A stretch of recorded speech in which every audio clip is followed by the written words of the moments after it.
All right, for those of us here in the room especially, and those of us who are from Silicon Valley, we cannot escape the startup bug.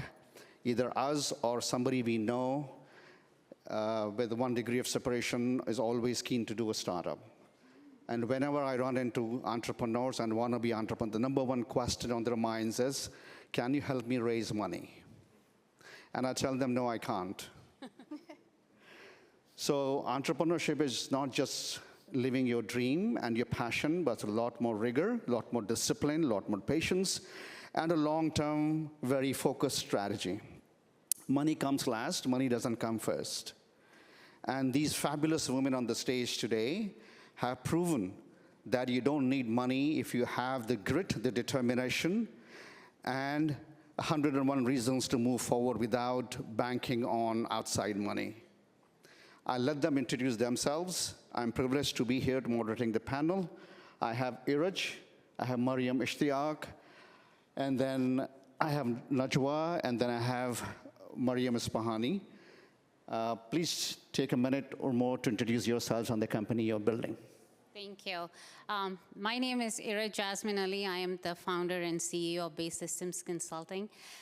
Base Systems is a small women-owned business in IT and cybersecurity field. We do business with federal government, mostly within NASA, Department of Energy, and Department of Defense. So those are our core and key customers.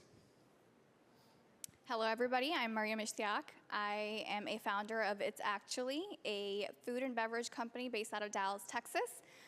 I've worn many, many hats in my life, the 32 years of my life.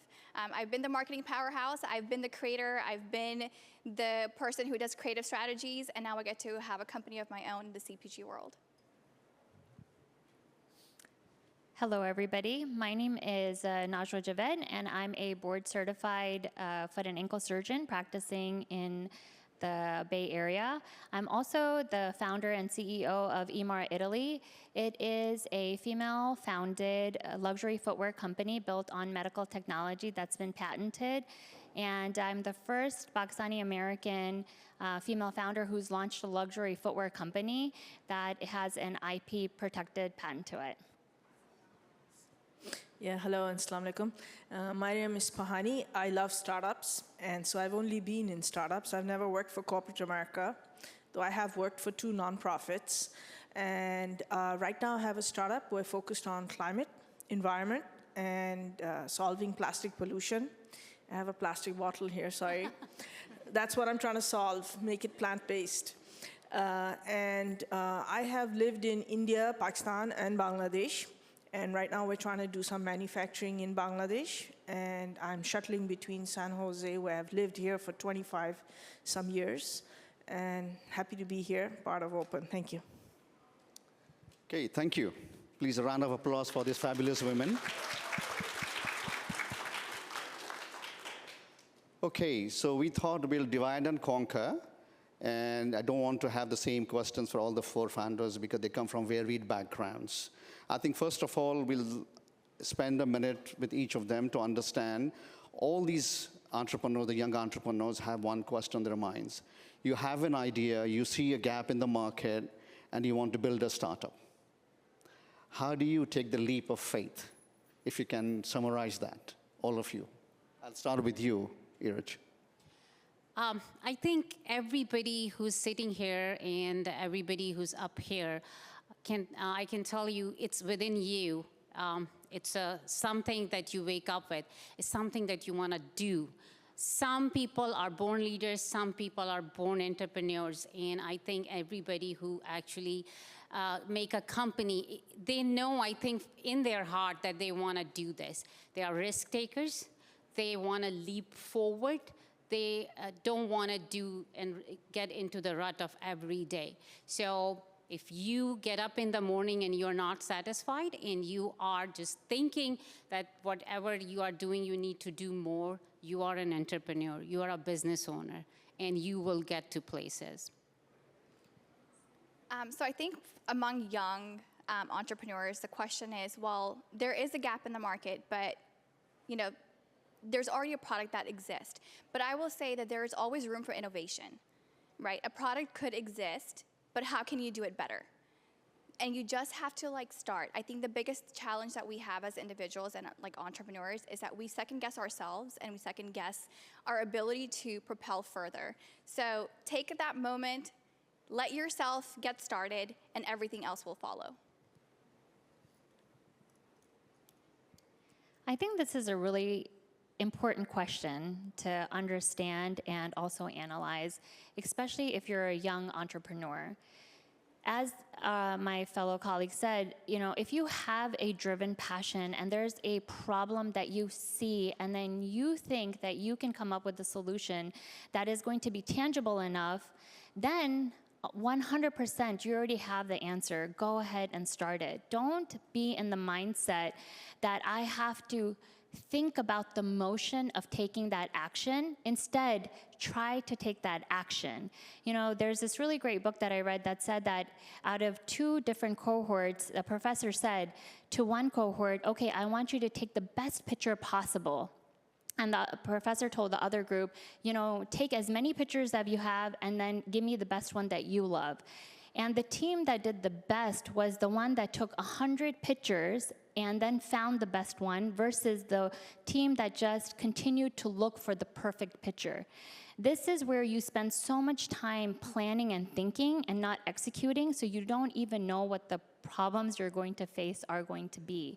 So for young entrepreneurs, if you truly, truly believe that you have a solution, I always say, what's the worst that can happen? Either you're going to build something great or you're going to have some learning that is more important than any degree can teach you. And that's what I found when I took my journey. Yeah, I really enjoyed all that. I think being resilient is extremely important, and that's something that I always focus on.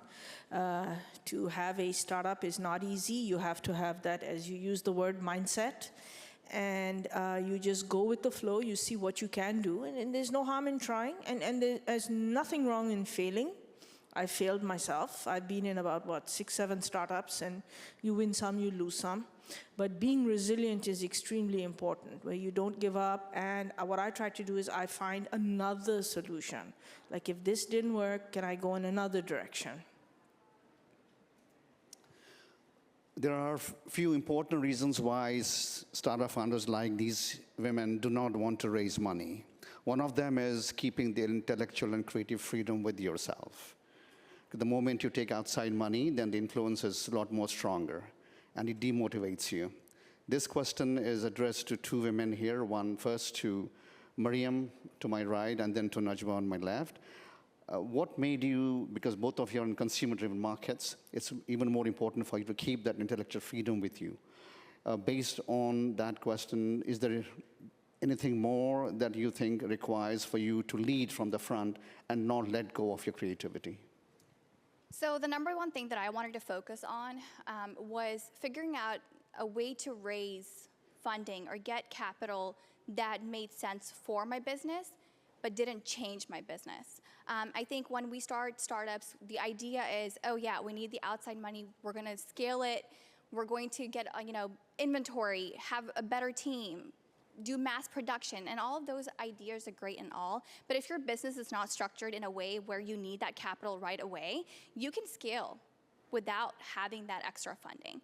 And then also, when you talk about funding, what does that mean to you? Is it that VC that you're going to pull in who's going to take some sort of an equity from your company?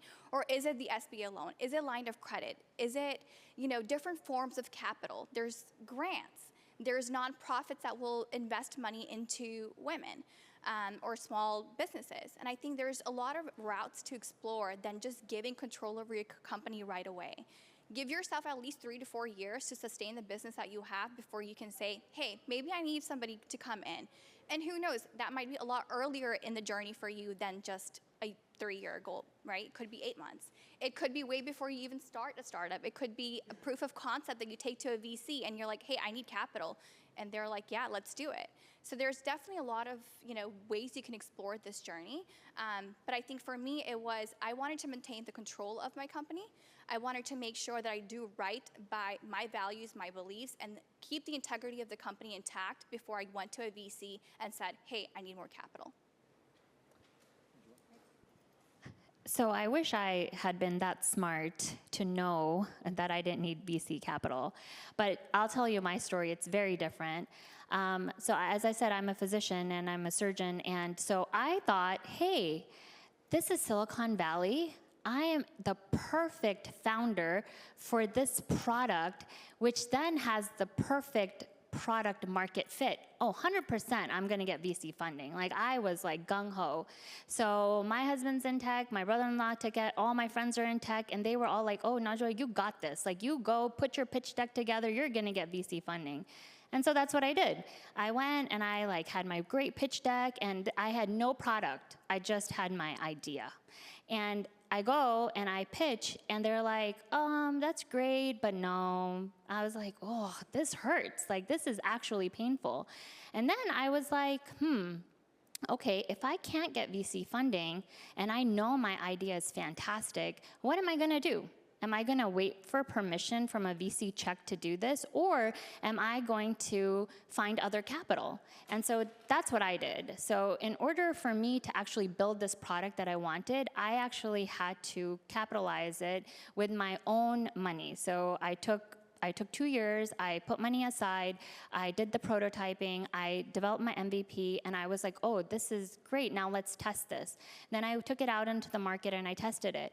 When I tested the product, I was like, okay, now I have to actually get the inventory, and because it's luxury footwear, I was like, now I can get VC funding because now I need to get inventory, and I've already tested the product and it has clinical validation. And I did that again, and the VC said, no, you should have some revenue, we need some KPIs. And I'm like, what is going on? Like, this is insanity. Like, every step I'm getting a no. And that's when I realized I had to shift my mindset. I was no longer trying to build a company that was an investor-centric company. I was going to build a company for my consumer. And that changed the whole game for me. I took a small business loan out, and I got my first inventory based on that. Once I took that out, it was really easy. I even talked to my husband about taking a home equity line of credit if we needed to. Alhamdulillah, we didn't have to. I purchased my inventory, and then the revenue that I generated from my first sales gave me enough money to understand that any VC's no was not going to kill me any longer, because my product could sustain itself, and that's how I actually started to build my company. Thank you. Iraj, with you, you are in an industry where scaling in terms of revenue is not much of a problem. There's a lot of revenue coming in. But then bottom line is where the challenge is. Before I come to the people question, I wanted to ask you about why you think you resisted the outside money. When we started, it's a service-based company, so as you said, being a service-based company, it's easier. The revenue comes and you strategically reinvest in your company and in your growth. But there are people who are willing to invest when you are growing, and there were a lot more people who are willing to invest. My key focus was the alignment and values and culture that I wanted to build. My customers know us as a company which cannot and will not sacrifice excellence in customer service. So that was the key. That was the reason I wanted to make sure that I have control over my company and work with the customers whose missions are aligned with my mission. And working with the government, you want to be careful as to where you scale and which agencies you are working with, because you want to work with the agencies who are making an impact for the humanity, for the good of the humanity, for good of human beings, whether it's making life sustainable in this planet or going to another planet. So that's what my mission, and that's the reason I wanted to keep control. It started out as a strategic decision, but that became the philosophy.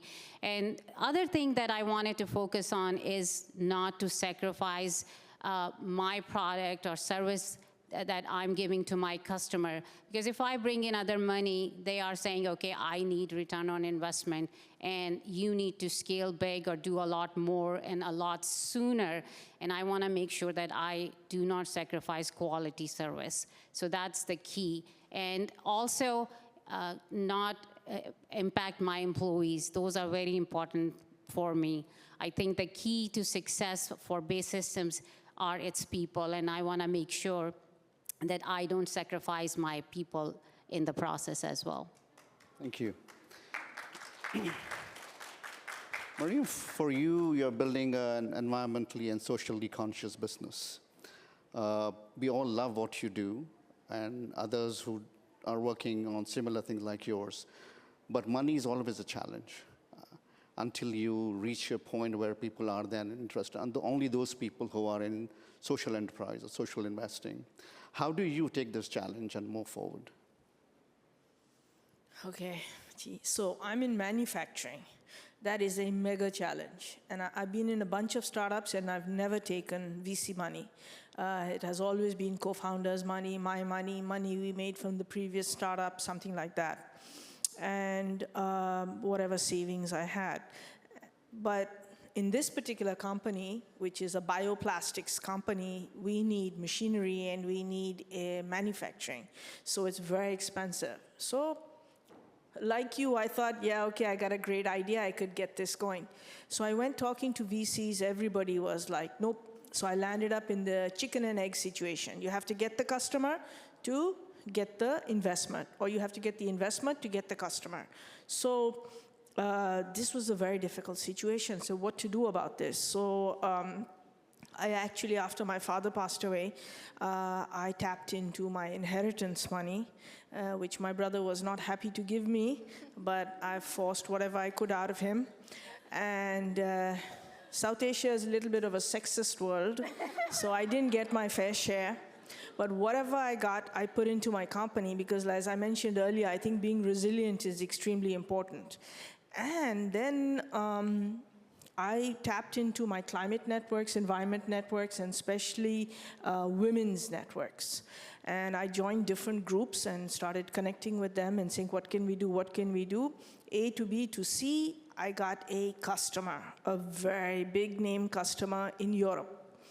And it was an amazing opportunity to do a pilot project with them. But also I had to use my inheritance money to make the product. They liked the product, then they paid us afterwards. So I've taken that route. And now, right now, we have customers in Europe. And I don't have a single customer in the US, which is very odd. We are an American company, but we also now registered in Bangladesh because we want to do manufacturing over there. And it's a tight situation. Recently, an investor has contacted me, but this is not one of your typical VCs. He wants to do a JV, a joint venture. So we'll see what happens, but I'm kind of like, draining my funds because we have so many customers and we have so many orders, but, we are struggling to deliver. But I just keep at it. And, as long as the pilot projects are successful, our customers have loved what we make, and, trying to go in that direction. Right. Thank you.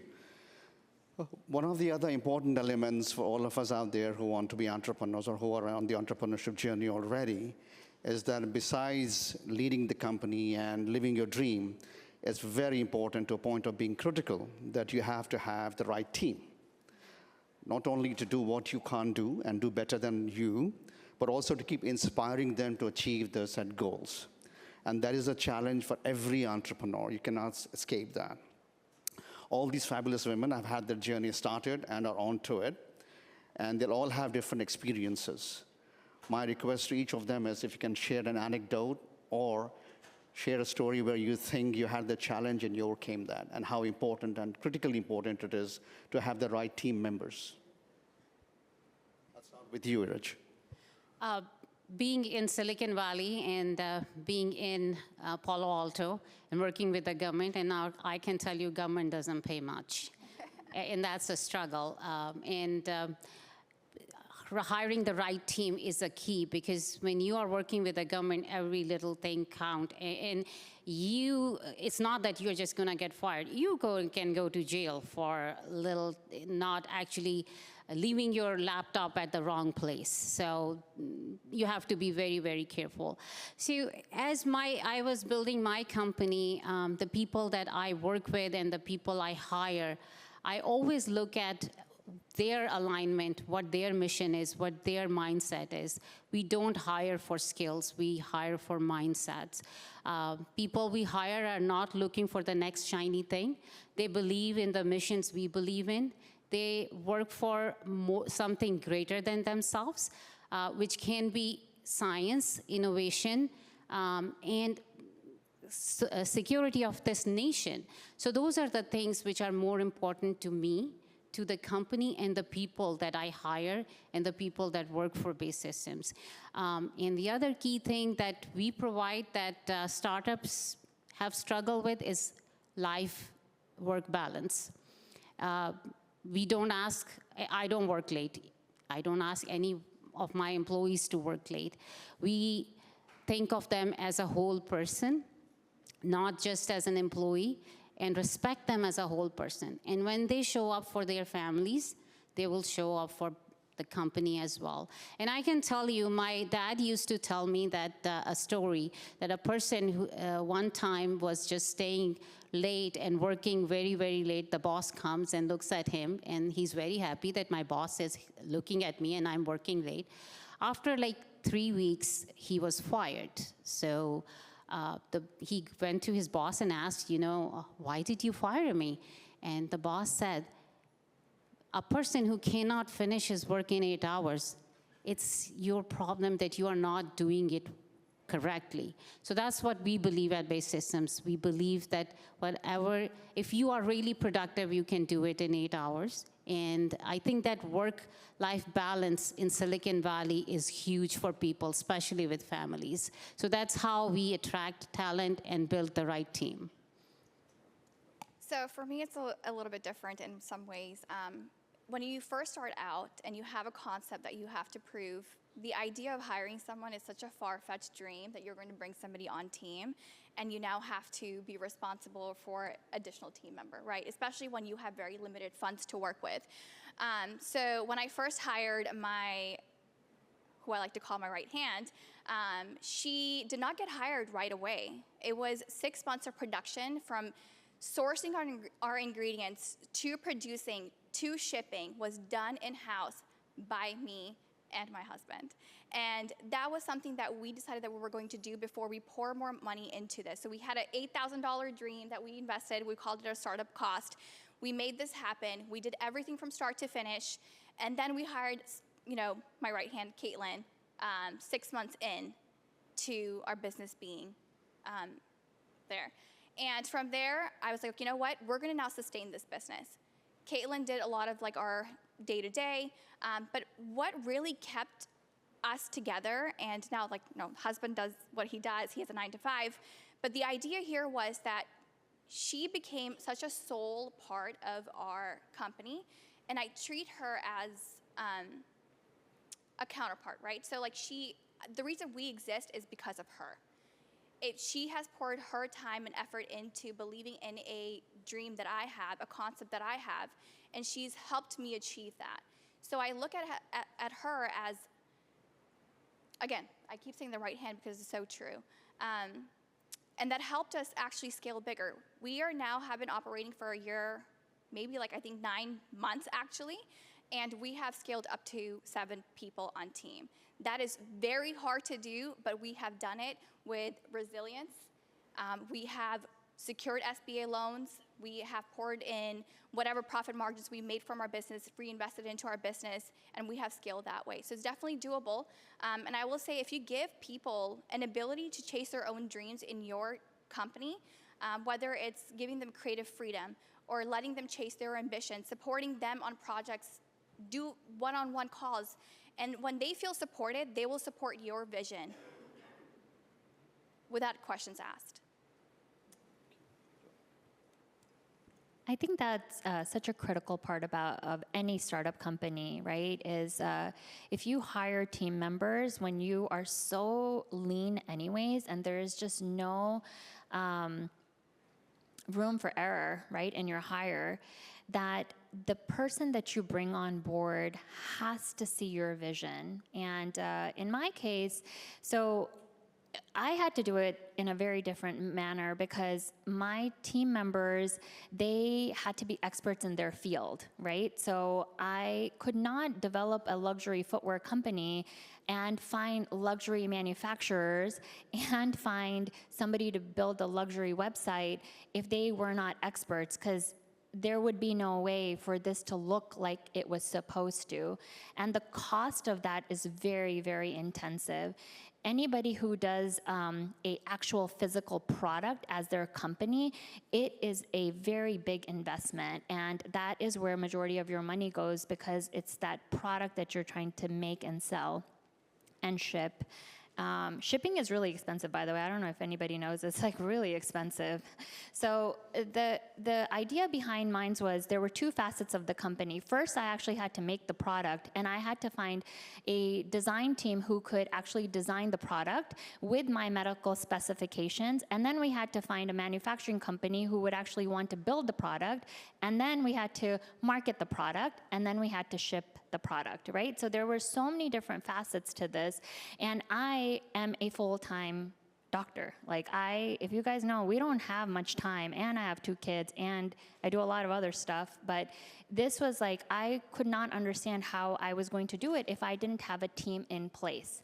So what I did is when I first started the company, I talked to a lot of mentors who had done this over and over again. And I asked them, how did you do this? Because you don't need to try to reinvent the wheel.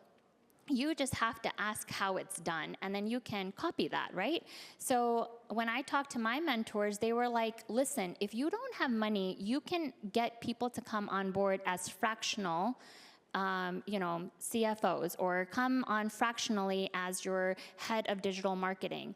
And if they believe in your mission, if they believe in what you're trying to build will one day become something, and you give them the creative freedom because they are experts in executing that, you have done your job as the leader of that company. And that is what we did. I gave my team complete creative control. I said, listen, guys, I am technical. I don't know what looks beautiful. I don't know what's going to look good as an ad. I don't know what dress is going to be beautiful with the shoe. But if you figure it out and you tell me, I'm happy to let you design it. And my team did that. And I cannot tell you, we had like 0 budget, and our company got photo shoots with Troy London, which is a luxury brand in the UK of clothing, with Needle and Threads in London. We did a luxury brand here with Veronica Beard and Alice and Olivia. Like, I mean, it was crazy to me, and we didn't even have to pay anything. I mean, this is how much your team can make or break your company. So when you hire, talk to them in earnest, be honest and transparent. Like, I was like, look, I don't have a budget. Like, will you do this for me? Our first video that we ever made, this production company made videos for Tesla. They made videos for Airbnb, and I told them that I love your creativeness, but I only have like $5,000. Could you make this? And they said, we believe in you so much, we'll make it for you. So I would be honest and transparent. Okay, regarding the team, and challenges. Okay, so I've been fortunate enough to work with a lot of youth. And youth, fortunately, do not need a lot of money. So I have a lot of young people on my team. And they're willing to do it for a laptop here and a laptop there, and things like that. So, and we're talking about, Bangladesh. So that's, I have a pretty large team over there, and they are foot soldiers. And we run awareness campaigns, we do different type of things. I've helped give them references and suggest where they could go, what they can do. And we have 3 main scientists on our team, 2 in Europe and 1 in Canada. And I've helped 2 of them get jobs. So, we didn't have the funds to pay them, but like they need to be paid, they need to pay their bills, but at the same time, they're very passionate about our startup, about our idea, what can we do? And so I literally, help them get jobs, and they get some income from there till we can pay them something. But I also have hired people and paid them. I've had people cheat me. I've had people try to take me to court. I've been through all sorts of situations. And once I worked with some people for like nearly 6 months and found out that everything was being overpriced. So if a certain project cost, say, $2,000, I was paying $7,000, but it didn't cost that, and they were pocketing the rest. So I've been through all these challenges of hiring people, and I never like to fire people, but many of them backed off by themselves. I mean, not many of them. They backed off if it didn't work for them. But like I said, you just keep at it, and it is very challenging. And if I were to be doing what I am doing in South Asia right now, getting customers over there, getting teams over there, and elsewhere, the type of funds that I require are significantly less. So for example, right now for our factory, we need about $2.5 million to get it off the ground if we go large scale. But if I were to do exactly the same thing in America, I would need close to $22 million. So a huge difference. And so that's why we're just doing what we can. And the scientists that we have in Europe, yeah, we're spending money, and we're doing little manufacturing, in Europe for the European customers. But in the long run, it works out. And you have to have people who believe in you. And I right now have a whole list of people who constantly contact me saying, hey, that side of the world, madam, ma'am, when can we work with you? When can we move forward? And so we've got these people on the list. And so I'm really hoping if something works out, whether we get this JV funding, or I think a better idea for us is a merger. And so we're already in talks with a company in Europe, and they have an amazing idea, and they need our help. We need their help. So we might go in that direction, and then we'll have a bigger company together and more employees. Thank you.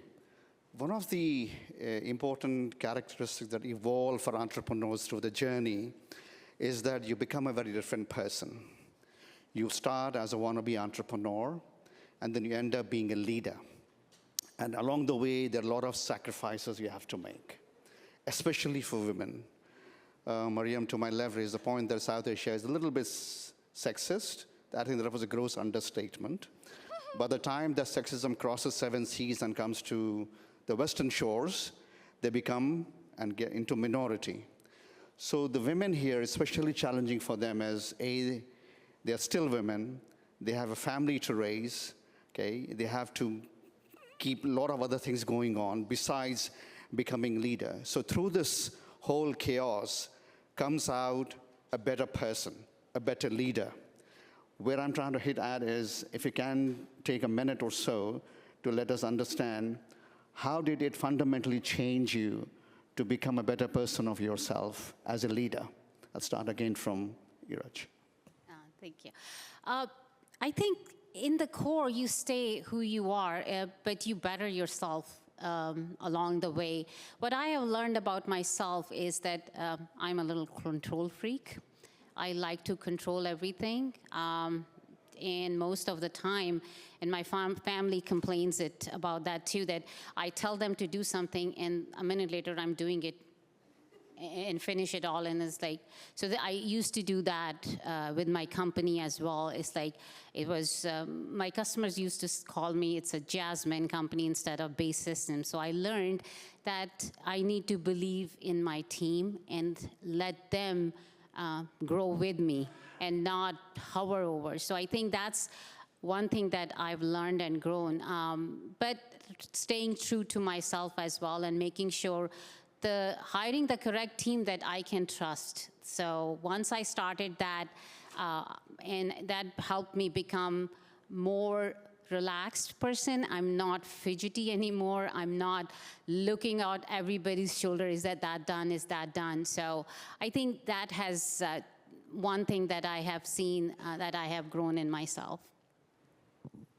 I think when you have like non-negotiables that you already know in the startup space, it makes it a little bit easier for you to navigate the whole journey.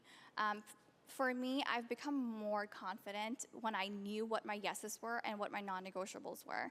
I'll share a little bit of an example, and this is something that I think about on a daily basis. When we first, we are in the food space, and I had to build a partnership with a farm, which is local to Texas. And the whole idea here was, it's a male-dominated industry. Being a chef and being in the food space, it's hard to kind of navigate as a woman, as is. When I went to this farm to build a partnership, on initial conversations, you could hear that there were some hesitations there, right? There was this girl coming with a concept, and does she know what she's doing? She's talking about sourcing ingredients. She's talking about this process. Is she going to do it all? And I remember sitting at the table and him sitting right across from me. And there was other people at the table, and he keeps turning to somebody else to have a conversation. And I tell him, and I'm like, hey, the company is mine. I'm running this business. Why are you looking over there? And that completely shifted the tone of the entire conversation. And I remember that he started having a conversation with me. And I was like, if you want to be partners, you need to be able to have a conversation with a person who is going to create this partnership, right? We had that conversation, and this happened again when we first tried to go into our retail. Having a product on the shelf sounds great, but having to go through retail partners is a whole different ballgame, and not for a faint of heart. Again, the managers are men, and I go to them and I'm like, hey, this product is going to really do well here. I truly believe that you have the foot traffic that we need for this product to be in market. And the entire time, they're like, it might and it might not, right? You're a premium priced product, people might not buy it. And I was like, when there's a gap in the market, people are going to buy what you're going to give them, right? And if you do it the right way and your quality and quantity is there, people will buy it. Anyways, we have a first day, we do a little soft launch. We sold out within 30 minutes of being in that store. And I remember him coming to me and he said, I really underestimated the kind of foot traffic and the value you bring to our store, and I would love to create this partnership.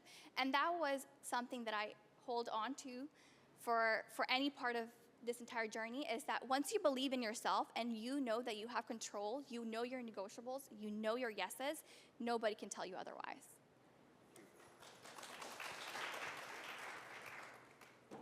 I think this is a really interesting question, because for me, I'm a product of immigrant parents. I'm a first child in a Pakistani family, and a girl. And, one of the things that I always grew up with was that, it's easier to be quiet and not be pushy and, just go with the status quo, be like water.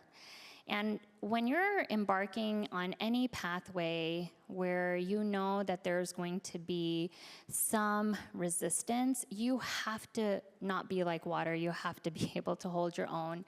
And I think I started learning that as a very young female surgeon. And, there's not a lot of women in my department of orthopedics and podiatry. And I would walk in with my high heels, and all my male colleagues would look at me with just shaking their heads and rolling their eyes and just being really upset with me.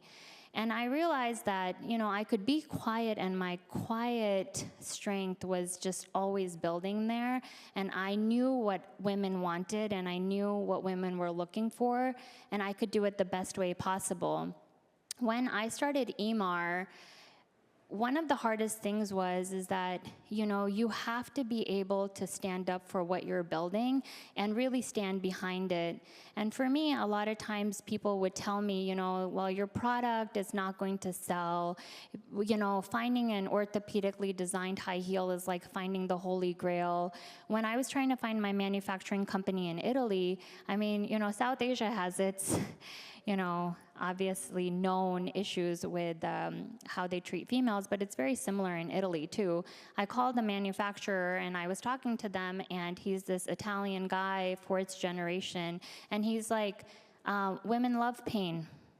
Why would we make them an orthopedically designed heel? I said, are you a woman? Do you know we like pain? Who are you talking to? And he's like, Louboutins, we sell out of them, because women like pain. And I said, no, women don't like pain. That is wrong. And so, to to actually get these companies to listen to me and design something was really, really hard. I mean, I had to push. They were like, we do not want to build your mold and then the shoe. You just use the mold we have. And I'm like, no, this is not the right mold. This is why we're injuring ourselves. This is why I'm doing surgery on 50-year-olds, because they have advanced arthritis in their big toe joints and have back pain. You know, so it was very, very hard to break these resistive molds of people. But I learned in this time that, you know, my quiet demeanor, which, you know, people would always be like, oh, Najwa is so introverted and, you know, she's quiet. But I actually, in this whole process of like 6-7 years, grew into like, from a caterpillar to a butterfly. Like, my brother is always like, I don't even know who you are. Like, you were this shy little girl and you are so powerful in what you say. It amazes me. And I don't see it because I still struggle a lot with imposter syndrome. Even before this talk, I was like, what am I going to tell people? I hope something well. But, you know, it's something that you internally struggle with because our culture kind of pushes that into you. And I just want you to know that it's okay if you have it. You just have to continuously remind yourself that you are the equity, and that is where the money lies. Yep. Amen. Okay, so I have radically changed over the last 2 decades or so, and I had a rude awakening. I was in semiconductors, and I was doing very well. I went up the ladder so fast, people couldn't believe it. People who had been there for 15 years, 10 years, didn't even get promotions the way I went, all the way up reporting to the VP of sales and the CEO of the company also together, both. And I did really well in semiconductors, lots of customers, we were doing brilliantly, salesperson. And then one day my boss said, I'm going to put some people under you. So he put 3 people under me.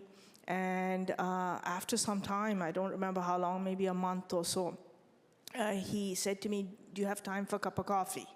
My boss took me out for a cup of coffee, and he said to me, you know what? You're a lousy manager. They don't want to work for you. They don't like you. And I'm like, why? You know?